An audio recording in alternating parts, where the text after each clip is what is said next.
नमस्कार दोस्तों राजनीति सियासत बिल्कुल उसकी एक अलग दुनिया है, अलग दस्तूर हैं। और इन दस्तूर के इन सारे नियमों के सिलसिले में कहीं ना कहीं कुछ ऐसी बातें उभर कर सामने आती हैं जो हमें कहीं ना कहीं मानवीयता के करीब भी लाती हैं। हालांकि सियासत का मानवीयता से बहुत ज़्यादा लंबा चौड़ा रिश्ता नहीं होता, लेकिन बहरहाल ये चलता है। और मैं आपको जिस सिलसिले की आज एक थोड़ी सी एक ख़बर जो मेरे पास है, जिसको मैं आपसे बांटने को बड़ा बेचैन हूँ, उत्सुक भी हूँ, वो ये है कि आपने देखा कि अब यूक्रेन में हमारे भारतीयों के लिए पोलैंड का रास्ता बाकायदा बिना वीज़ा के प्रवेश के साथ खोल दिया गया। अब पोलैंड ने इतनी रहम दिली से काम क्यों लिया, इतनी फराख दिली से काम क्यों लिया, इस बात का भी एक कारण है जिसको मैं आपसे बांटना ज़रूरी समझता हूँ। और मीडिया इस बात को एक्सप्लेन कम कर पाया कि आखिर वजह क्या है कि एकदम से भारतीयों के लिए वीज़ा मुक्त प्रवेश की सुविधा अनाउंस कर दी गई। अब उसमें मेट्रो छोटा सा एक राज है, और ये कहानी काफ़ी पुरानी हो चुकी है, इसको भी 100 साल से ज़्यादा हो गए, लेकिन उन लोगों के जहन में ये चीज़ें जाती नहीं हैं।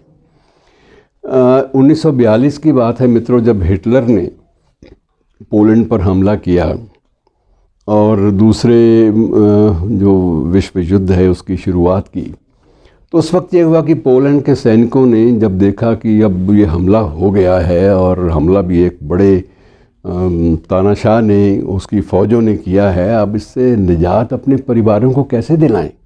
उनके मन में ये एक बात पैदा हुई, और कुछ पोलैंड के सैनिकों ने एक काम तो किया कि ये बेहतर ये है कि हम अपने देश की कुछ महिलाओं और बच्चों को एक जहाज़ में बैठाकर उनको रवाना कर दें, जहाँ कहीं भी डेस्टिनेशन होगा वहाँ वो पहुँच जाएंगे। लेकिन यहाँ उसके हाथों से मरने से या उसकी फ़ौजों के हाथों से बेरहमी से कत्ल किए जाने से कम बच्चे और महिलाएं बच जाएंगी। अब ये 500 शरणार्थी पोलिश महिलाएं और 200 बच्चों से भरा हुआ वो जहाज़ ईरान के एक सिराफ बंदरगाह है ईरान की, तो वहाँ पर जब पहुँचा तो वहाँ किसी भी शरणार्थी को उतरने की इजाज़त नहीं दी गई। उनके अपने कारण थे। बाद में अगला पड़ाव था सेशेल्स का, वहाँ भी अधिकारियों ने उनको उतरने की अनुमति नहीं दी। और उसके बाद अदन का था इलाका, तो अदन के इलाके में भी उनको पनाह मिलने की संभावना ख़त्म हो गई, कि वहाँ भी अधिकारियों ने कहा कि हम ये सिरदर्दी मोल नहीं लेंगे। और आखिर में ये जहाज़ भटकता रहा और 500 स्त्रियों, फ़ौजियों की पत्नियों और उनके बच्चों को लेकर धीरे धीरे वह जहाज़ जो था वो गुजरात के एक तट से आ टकराया, जामनगर से। अब जामनगर में उस वक्त ये था कि तत्काल महाराजा उस वक्त थे, जाम साहब दिग्विजय सिंह के नाम से उनको जाना जाता है इतिहास में। और उन्होंने जब उनको बताया गया कि इस तरह से हालात से वो निकल कर बच्चे और औरतें आए हैं, तो उस इंसान ने, उस रहमदिल इंसान ने ये किया कि न केवल उनको शरण दी, बल्कि अपना एक हवा महल के नाम से एक राजमहल था, उस राजमहल में उनको प्रवेश दे दिया, ताकि ये बड़ी आराम से यहाँ ज़िंदगी अपनी काट सके। और यही नहीं, बल्कि वहाँ के जो सैनिक स्कूल थे उसमें बच्चों को पढ़ाई लिखाई भी उनकी शुरू करवा दी। औरतों के लिए भी कुछ काम जो है वो भी दरियाफ्त करवा दिया कि ये थोड़ा सा काम में लगे, व्यस्त रहें, ताकि ये बहुत बड़े किसी मुसीबत का शिकार ना हों। और इन सब बातों के मित्रों मद्देनज़र जिस बात पर मैं आना चाहता हूँ, और 9 वर्ष तक वो लोग, वो 500 स्त्रियाँ और बच्चे उनके साथ वो सारे के सारे वहाँ पर रहे, उसी हवा महल के आसपास, उसी परिसर में। और उनकी पढ़ाई लिखाई भी चलती रही, और उनको रोटी पानी, रसद, कपड़े पहनने की सब चीज़ों की पूरी मदद जो है वो जामनगर के जो जाम साहब थे उन्होंने बाकायदा दी। अब उस वक्त मित्रों वक्त बदल गया, जंग ख़त्म हो गई। उसके बाद वो जो फ़ौजी जिन्होंने जहाज़ पर उनको भेजा था, तो उन्होंने सारा पता करवा के जब उनको मालूम हुआ कि वहाँ शरण मिली है, तो उन्होंने फिर लिखित रूप में आदेश या एक आग्रह किया कि अब इन बच्चों को सुरक्षित आप भेज सकते हैं, अब यहाँ पर हमारे मुल्क में शांति हो गई है। तो वो बच्चे और जो औरतें थी वो सारी की सारी बाद में उस तरफ रवाना हुई और अपने परिवारों के साथ वो शामिल हुई। काफ़ी महीने लग गए।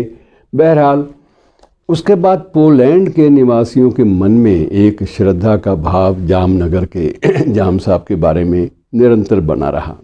1942 की बात है मित्रों, और अब तक वो बना हुआ है। और हुआ यह कि जो शरणार्थी बच्चे गए थे वहाँ पर, उन्हीं बच्चों में से एक पोलैंड का प्रधानमंत्री भी बन गया आने वाले वक्त में। मतलब इतिहास तारीख जो है वो उसके पन्ने क्या क्या बयान करते हैं, आप कुछ कह ही नहीं सकते।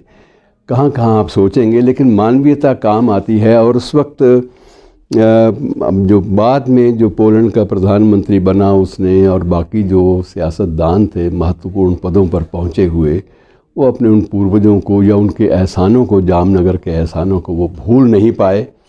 और इसीलिए ये भी मान के चलिए कि पोलैंड में जाम साहब के नाम पे कई सड़कों के नाम हैं। सिर्फ एक सड़क का नाम नहीं है, कई सड़कों के नाम हैं। कुछ ऐसे लेन्स हैं जिनके नाम जाम साहब के नाम पे हैं। और हर साल एक निश्चित तारीख को जाम साहब के बारे में वहाँ के अखबारों में बाकायदा सप्लीमेंट भी छपते हैं, अब भी छपते हैं। और इस तरह से हमने अपनी थोड़ी सी फराख दिली दिखाकर, मानवीयता दिखाकर हमने पूरे के पूरे देशवासियों का दिल जीता। और आज जब भी कोई भारतीय वहाँ प्रवेश करता है, ख़ासकर शरणार्थी के रूप में, तो वो उसे कभी भी निराश नहीं करते। ये बहुत बड़ी बात है मित्रों। एक दिलचस्प किस्सा था जो आपके सामने बयान करना, आपसे बांटना मुझे अच्छा लगा। शुक्रिया।